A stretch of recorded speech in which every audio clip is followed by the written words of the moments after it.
Assalamualaikum warahmatullahi wabarakatuh. Banyak sekali pertanyaan jamaah, Ustadz kasih kami channel untuk kajian anak-anak muda. Di antara anak muda berasal dari Aceh, luar biasa. Channelnya Maulizul Akbar Nak. Tonton, subscribe, like, share, komen. Assalamualaikum warahmatullahi wabarakatuh.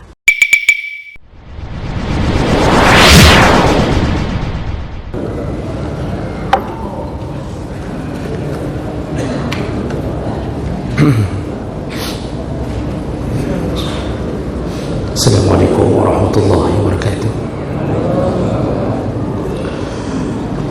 Alhamdulillahirabbil alamin, hamdan katsiran thayyiban mubarakan fihi.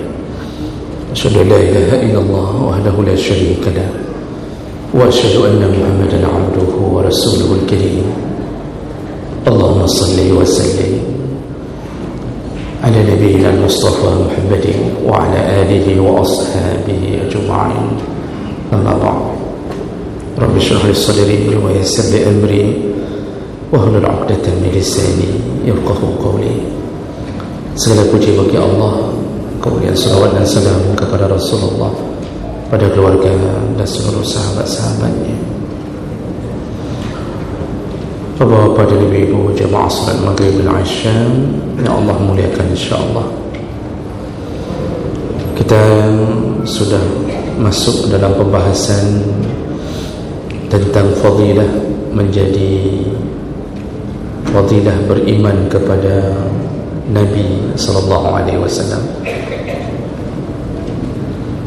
Artinya kita sedang berbicara fadilah menjadi umat Muhammad sallallahu alaihi wasallam. Di pertemuan kita yang lalu kita sudah bahas fadilah pertama yaitu dengan berada di bawah panji Rasulullah. Allah menyebut bahawa kita termasuk golongan umat yang terbaik, khaira ummah, yaitu umat terbaik, tapi diiringi dengan syarat beriman dan beramar ma'ruf nahi munkar. Ketika dua syarat ini hilang, maka hilanglah predikat tersebut. Namun bedanya antara kita dengan umat terdahulu, kita lebih bertahan dengan iman kita dibandingkan dengan umat terdahulu. Umat terdahulu banyak mengingkari keberadaan Nabi Muhammad SAW. Yahudi dan Nasrani sampai hari ini tidak mengakui bahawa Nabi yang terakhir adalah Nabi Muhammad SAW. Maka hilanglah kalimat sebaik-baik umat pada mereka, dan itu bisa bertahan pada kita sekali lagi dengan terus istiqamah iman dan amar ma'ruf nahi munkar. Baik, kita lanjutkan fadilah berikutnya, beriman pada Nabi atau menjadi umat Muhammad sallallahu alaihi wasallam, yaitu umat Muhammad disebut dengan ummatan wasata, yaitu umat yang pertengahan. Jadi ada gelar dari Allah untuk kita, yaitu ummatan wasata, dan itu diambil dari ayat Allah Subhanahu wa taala Al-Baqarah 143, wa kadzalika ja'alnakum ummatan wasata litakunu syuhada 'alan nas wa yakuna ar-rasulu 'alaikum syahida. Begitulah wahai Muhammad, kami jadikan umatmu menjadi ummatan wasata. Nah, kalimat wasata dalam pandangan para ulama ada makna hakiki dan ada makna majazi. Hakikatnya, makna hakikat yang dimaksud oleh Allah, kalau berdasarkan keterangan dari Allah sendiri, yaitu kalimat sambungannya litakunu syuhada 'alan nas wa yakuna ar-rasul 'alaikum syahida.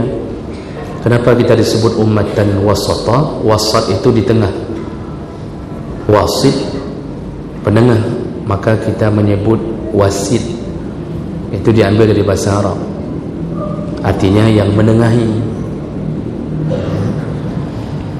Kita disebut umat yang di tengah. Allah mengatakan engkau umat Muhammad akan menjadi saksi untuk manusia atau orang-orang sebelummu. Apa maksudnya? Kita ini umat Muhammad menjadi saksi bahawa sebelum kita ada umat-umat yang telah duluan ada dengan syariat tertentu yang diturunkan oleh Allah untuk mereka. Kita menjadi saksi adanya Yahudi, adanya Nasrani melalui Al-Quran dan hadis-hadis Nabi yang menggambarkan keberadaan umat-umat terdahulu, sekaligus menjadi saksi kepada umat terdahulu yang menyaksikan mereka sangsi, ragu-ragu tentang adanya Nabi yang terakhir bernama Ahmad.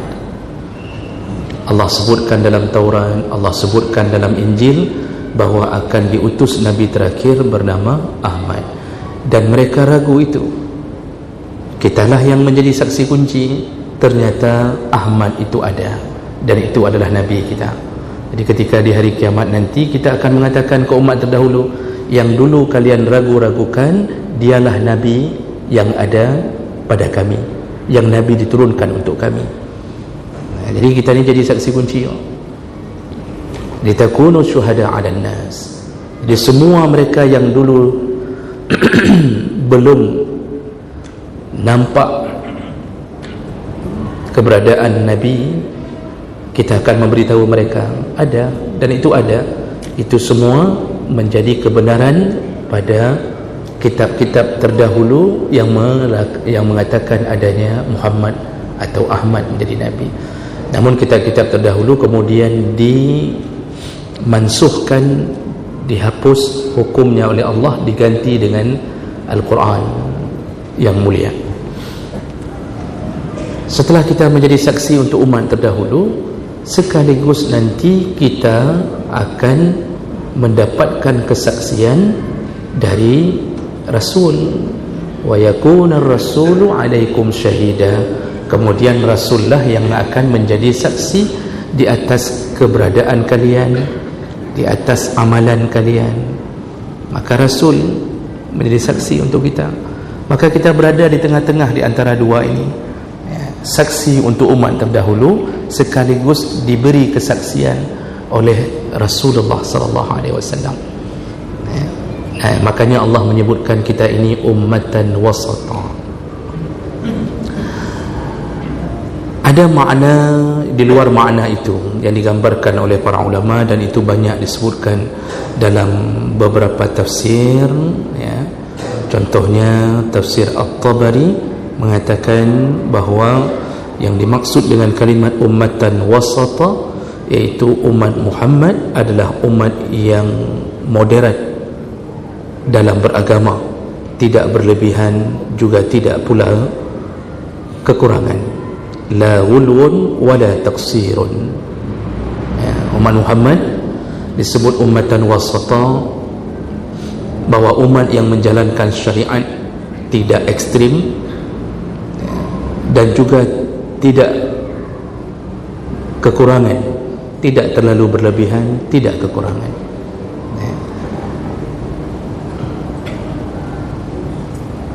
Abu Lais As-Samarqandi dalam tafsirnya Bahrul Ulum menyebutkan kalimat ummatan wasata maksudnya adalah umat yang berada di pertengahan, yaitu yang adil, khiyaruhum wa a'daluhum, umat yang berada di pertengahan yang paling adil, ya, artinya paling bagus pelaksanaan syariat, ya, tidak memberatkan juga tidak meremehkan.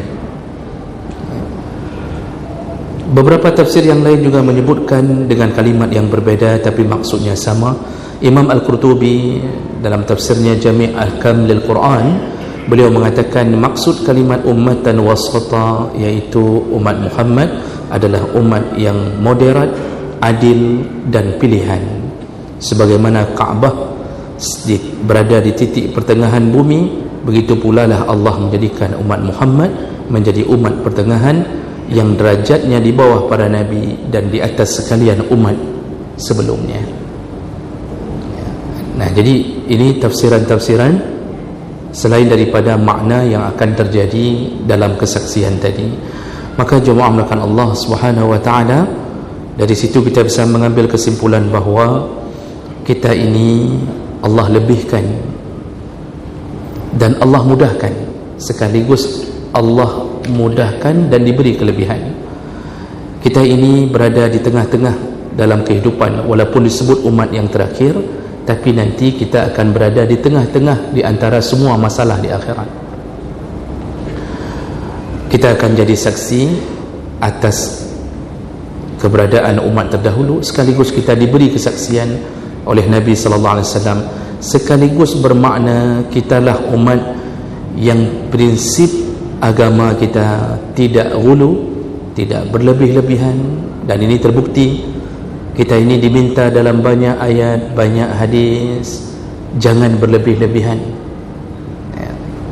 Rasulullah mengatakan wala taghlu fi dinikum, jangan berlebih-lebihan dalam beragama. Ikuti Nabi, itu menjadi standar beragama. Nabi salat tahajud, tapi Nabi juga tidur. Maka tidak bisa seorang disebut pengikut Nabi ketika dia menjalankan tahajud tidak tidur-tidur. Ada orang juga kebalikannya, tidur-tidur selalu, tidak pernah tahajud. Jadi masih lebih baik yang tahajud tidak tidur-tidur daripada tidur terus-terusan tidak pernah tahajud. Tapi menyiksa diri dalam ibadah itu bukan gaya ummatan wasata. Maka Nabi melarang ketika ada sahabat yang mengatakan aku akan solat malam, tidak akan tidur. Nabi melarangnya. Ketika sahabat itu mengatakan aku akan puasa dan tidak akan berbuka, Nabi melarangnya. Sahabat itu juga mengatakan aku tidak akan menikah karena dia ingin mengatakan aku sanggup menahan nafsuku. Nabi mengatakan jangan.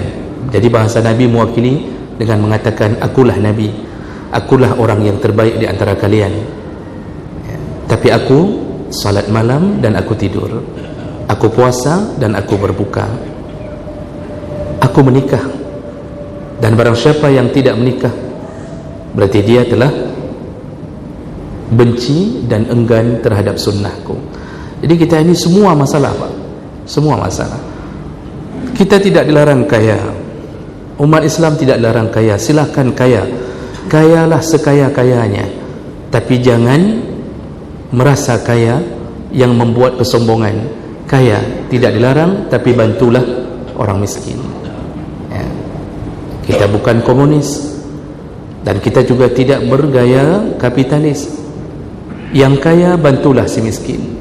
Makanya dari zaman Nabi, sahabat yang kaya tidak dilarang oleh Nabi, tapi diminta untuk berada di tengah. Setelah engkau kaya, bersyukurlah, jangan lupa.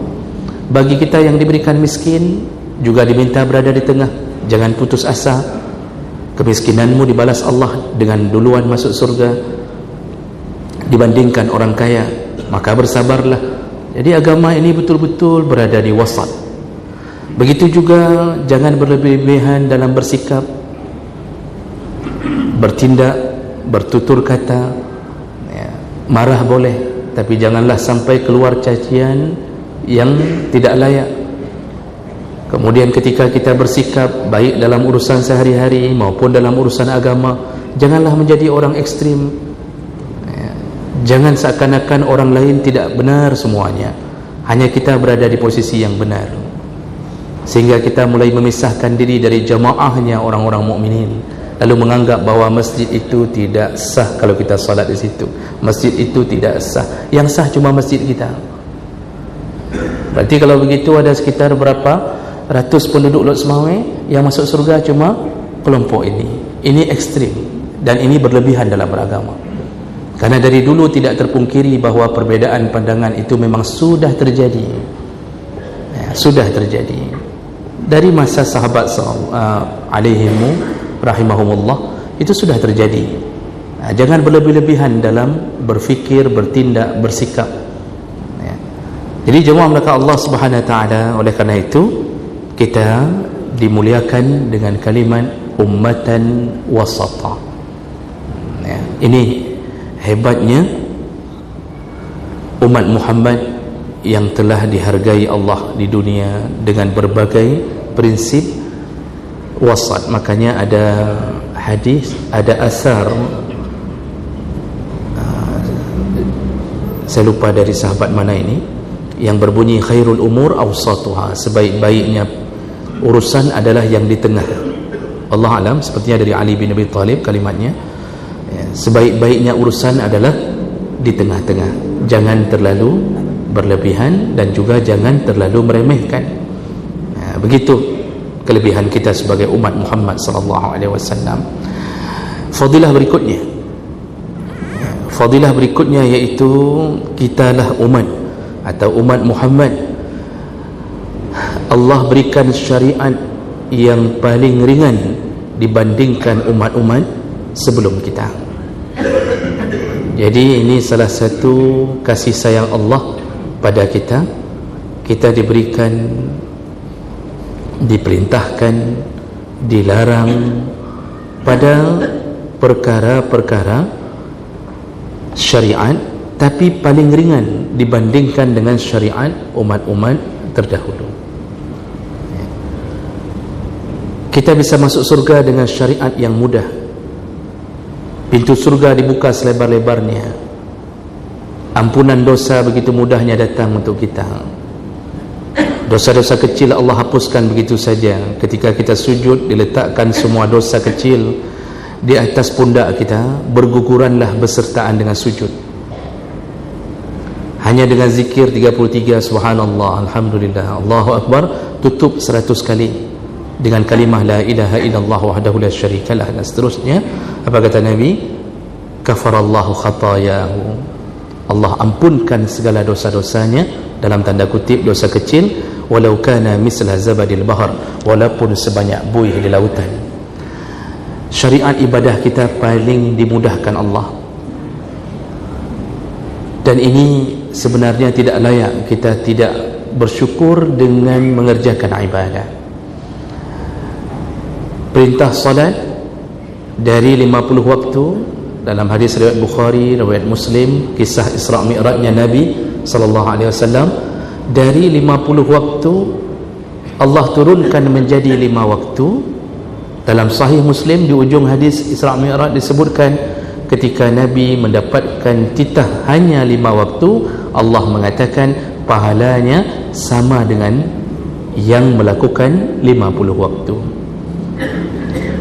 Lihat bagaimana Allah meringankan. Amalan sedikit ringan, tapi pahala sama dengan orang-orang terdahulu yang melakukan 50 waktu.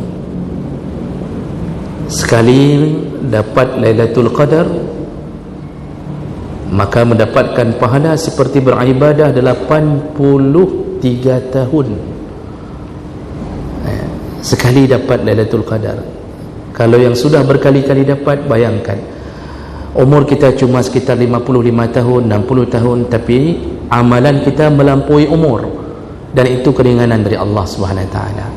Banyak sekali keringanan-keringanan itu. Maka sungguh celaka orang yang telah diberi keringanan lalu dia mendurhakai Allah Subhanahu wa taala. Dia tidak mensyukuri nikmat yang Allah beri. Begitu mudahnya masuk surga. Cukup banyak hadis yang menyebutkan tentang keringanan amalan kita. Kalimah-kalimah zikir yang diajarkan di mulut-mulut kita bahkan bisa menumbuhkan pohon-pohon kurma di kebun-kebun yang telah Allah sediakan di surga untuk kita.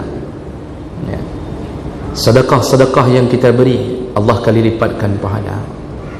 Maka oleh kerana itu Allah Subhanahu wa taala telah menggambarkannya di dalam Al-Quran, dalam surat Al-A'raf 157. Allah Subhanahu wa taala menyebutkan di ujung ayat, wa yadha'u anhum israhum wal aghlal allati kanan 'alaihim. Allah telah angkat al-isr, Allah telah angkat beban, wal aghlal, dan tanggungan-tanggungan yang ada pada umat Muhammad. Allah angkat. Allah tidak ingin bebankan mereka dengan beban-beban yang berat, kata Allah. Maka dimudahkanlah seluruh syariat. Kalau kita banding-bandingkan dalam beberapa catatan riwayat tentang umat terdahulu, kita bisa dapatkan perbezaan. Contohnya, ini tercatat dalam banyak kitab. Dulu kalangan Bani Israel, apabila terkena najis pada pakaiannya, celana, baju, atau apapun terkena najis, maka wajib bagi mereka memotong bahagian yang terkena najis itu. Tidak bisa hilang dengan dicuci, potong. Makanya penjahit di masa Bani Israel itu laku keras, karena sebentar-bentar datang pakaian, sebentar-bentar potong lagi. Itu umat terdahulu, dan itu disebutkan dalam hadis riwayat Abu Daud. Rasulullah sallallahu alaihi wasallam mengatakan, kanu iza asabahumul baul qata'u ma asabahul baulu minhum. Dulu umat terdahulu, umat Bani Israel itu, ketika mereka terkena air kencing, maka mereka disuruh potong bahagian yang terkena kencing, buang. Seandainya masih berlaku hari ini, cukup susah hidup kita. Mungkin sajadah masjid ada yang harus dipotong gara-gara terkena kencing. Terpaksa beli baru, tambah lagi. Bayangkan bagaimana orang yang terkena penyakit taslis al-baul, yang telah keluar kencing terus-terusan sendiri, tidak terkontrol. Bagaimana dia harus berhadapan dengan syariatnya. Masya Allah, umat Muhammad hari ini, apa yang Allah berikan kemuliaan pada umat Muhammad, cukup hanya dengan menyiram, hilang baunya, hilang bekasannya, warnanya, maka sudah dianggap suci.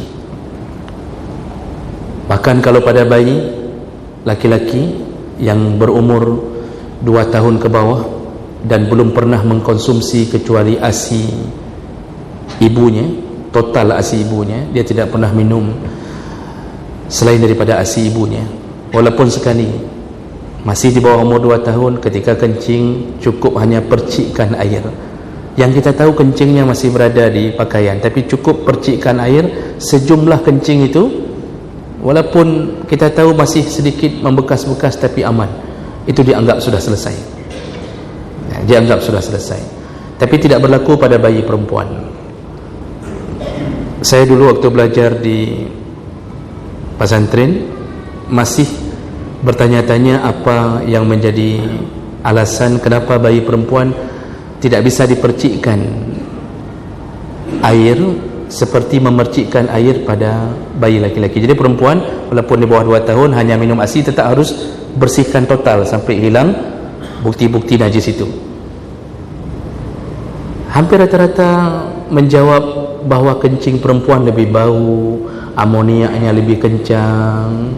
Itu jawaban rata-rata, dan saya yakin Bapak Ibu pun banyak mendengarkan itu.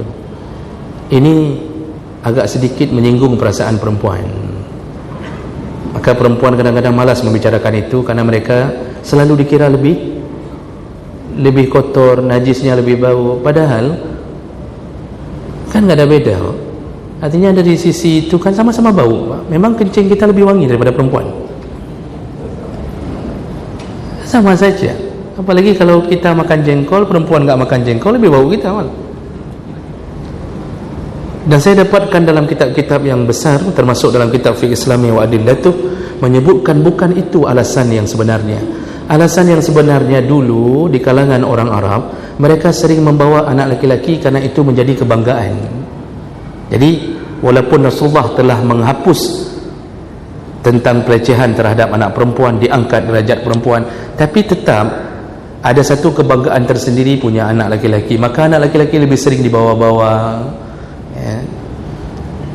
Walaupun sudah Islam, tidak lagi punya sifat jahiliyah tanpa bermaksud melecehkan perempuan, tapi ada satu kembangan, lebih sering bawa anak laki-laki karena memang penjagaan ke anak perempuan lebih ekstra. Nah, karena sering dibawa-bawa, kemungkinan laki-laki kencing di luar di atas pakaian ayahnya, ibunya lebih sering.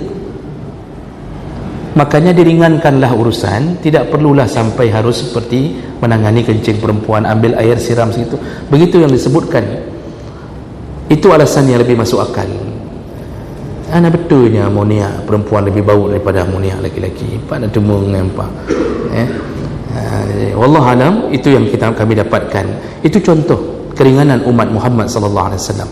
Kemudian di masa Bani Israel, ini contoh banyak pada Bani Israel, karena perjalanan hidup agama ini itu paling lama, paling berkesan, paling banyak lika-likunya adalah pada Bani Israel. Banyak orang salehnya, juga banyak orang yang pembangkangnya. Kisah-kisah aneh, takjub, ajaib paling banyak terjadi pada Bani Israel. Paling banyak, dengan kesalehan-kesalehan orang-orang yang saleh di antara mereka. Dulu di kalangan Bani Israel, dalam catatan para ulama, bahawa ketika seorang perempuan yang haid, maka perempuan itu tidak diperbolehkan untuk berhubungan suami istri, dan tidak diperbolehkan untuk makan dan minum bersamanya. Nah, jadi ada syariat, dia dibiarkan dulu sampai selesai masa haidnya. Namun orang jahiliyah memaknai berbeza. Mereka lebih banyak mengambil dengan logika mereka sendiri. Mereka menganggap perempuan haid itu perempuan yang kotor, sehingga cara mereka menangani perempuan haid itu dikurung di belakang rumah, disediakan seperti kandang ayam satu dibuat. Padahal itu kadang ibunya, istrinya. Jadi ada rumah khusus di belakang untuk perempuan haid, dan dipakaikan gelang khusus, apakah dari karet atau benang, warnanya warna khusus untuk menandai seorang perempuan yang haid. Tujuannya apa? Ketika bertemu dengan perempuan haid, maka di zaman jahiliyah disuruh tundukkan pandangan, jangan lihat ke arah mata, jangan tatap pandangan mata perempuan yang sedang haid, karena dianggap mata perempuan haid adalah mata iblis. Begitu pandangan kaum jahiliyah. Dan itu tidak sampai segitunya Bani Israel disyariatkan, hanya dilarang berhubungan, kemudian dilarang untuk tinggal dan makan bersamanya, lalu dijadikan dalam kesendirian sementara. Ketika umat Muhammad dipertemukan masalah yang sama, orang-orang yang haid tidak ada masalah. Masak, menyediakan makan untuk suaminya, minum satu gelas dengan suaminya, tidak ada yang mempermasalahkan. Kalau ada penyakit, kalau ada orang yang masih mengira bahawa perempuan haid enggak boleh masak, enggak boleh ini, enggak boleh itu, kan ada itu kadang-kadang di pelosok-pelosok bang, itu kalau ada ibu yang haid, mereka akan mengatakan baik-baik masak, baik masak. Aaron tengah menghalangan, jangan masak katanya. Jadi enggak boleh ke dapur, enggak boleh pegang ini, enggak boleh pegang itu karena sedang haid. Maka Allah turunkan ayat untuk menyikapi salah pengertian terhadap perempuan yang haid. Kata Allah, wa yas'alunaka 'anil mahid qul huwa adhan fa'tazilun nisaa fil mahid. Muhammad, kalau engkau ditanya oleh mereka tentang mahid, Allah mengatakan tentang mahid, maka jauhilah perempuan pada mahid. Jadi yang kotor itu adalah mahid, bukan haid. Yang kotor itu kata Allah mahidnya, darahnya, bukan orangnya. Makanya perempuan yang haid hari ini aman, Pak. Bolehkah bersenda gurau dengan suami selama tidak terjadi hubungan suami isteri? Tidak mengapa. Colek sana, colek sini, cukis sana, cukis sini. Adakah seorang yang mengatakan saya sedang haid, enggak boleh? Enggak. Itu berarti ibu itu belum mengaji. Dibolehkan sampai segitunya, enggak ada larangan apapun. Karena yang kotor cuma bahagian mahidnya, haid tidak kotor. Kalau masih ada pandangan yang melecehkan perempuan sampai enggak boleh ini, enggak boleh itu, setelah suami melarang enggak boleh ini, enggak boleh itu, lalu dia kebingungan sendiri. Kata si isteri, ya sudah, buat draw manduk, kerjain sendiri. Abang yang masak, abang yang buat ini, buat itu sendiri, buat teh sendiri. Nanti kalau sedang perempuan haid, kita beranggapan begitu, kita pulang dari kantor, kau pegang kopi, buatlah kopi sebentar, kau pegang kerau, belum tengah haid, katanya. Di situ dah susah sendiri. Buat sendiri kopi, saya sedang haid, susah sendiri. Ini anggapan-anggapan enggak boleh pegang centong, enggak boleh ini, enggak boleh itu anggapan jahiliyah. Kalau masih ada, berarti masih ada sisa keturunan jahiliyah yang hidup sampai hari ini. Itu umat Muhammad, diringankan segala urusan. Kemudian ketika Bani Israel melakukan tindak pidana pembunuhan, maka diwajibkan dalam syariat mereka oleh Allah, iaitu mereka kafarahnya, mereka harus membunuh diri mereka sendiri. Tidak peduli mau pembunuhan itu sengaja tidak sengaja, hukumannya adalah bunuh diri sendiri. Maksud bunuh diri sendiri bukan dalam banyak tafsir, bukan membacok diri sendiri, tapi membiarkan orang untuk membunuhnya. Jadi tetap hukumannya bunuh, enggak ada. Diat tidak ada, pengganti bunuh tidak ada. Mau sengaja tidak sengaja, asal nyawa orang melayang, tetap hukumannya wajib dibunuh, bunuh diri sendiri. Itu bahasanya. Seandainya ini masih berlaku, bang, maka kita tidak perlu sampai memikirkan sengaja atau tidak sengaja. Ini disuruh tembak atau tidak sengaja kena tembak, misal begitu. Contoh, bang, tidak ada cerita. Tapi umat Muhammad diringankan. Makanya pembunuhan itu dibagi: qatlul amdi, qatlul shibhil amdi, dan qatlul khata'. Hukumannya berbeda-beda. Kalau dimaafkan oleh ahli waris, maka kemaafan itu diganti dengan diyat. Itu hukuman bagi umat Muhammad dalam urusan pembunuhan. Kemudian banyak lagi beberapa contoh-contoh. Bahkan ada yang mencatat dulu kalau Bani Israel melakukan satu perbuatan dosa, maka akan muncul tulisan, di depan pintu rumah mereka bahwa fulan telah melakukan dosa ini dan tebusannya adalah ini dan ini. Sedangkan umat Muhammad tidak pernah dibongkar aibnya oleh Allah, tidak muncul di depan pintu kita ada tulisan bahwa fulan telah berzina. Tidak, semua ditutupi oleh Allah Subhanahu wa taala, hanya ditunggu sampai ke akhirat. Kemudian Bani Israel hanya diperbolehkan melakukan ibadah pada tempat tertentu, hanya boleh pada tempat-tempat tertentu, harus di sauma'ah atau pagoda atau sinagog. Begitu juga dengan Nasrani, harus di bahasa sekarang di gereja atau kanisah. Tidak boleh tempat yang lain. Umat Muhammad seluruh tempat silahkan ibadah. Engkau di jalan lentangkan sajadah, silahkan ibadah, diterima oleh Allah dimanapun engkau berada. Bani Israel dulu mendapatkan penyakit ta'un, dan itu menjadi kotoran dan siksaan bagi mereka. Sedangkan umat Muhammad, ta'un malah menjadi kunci untuk menjadi syahid.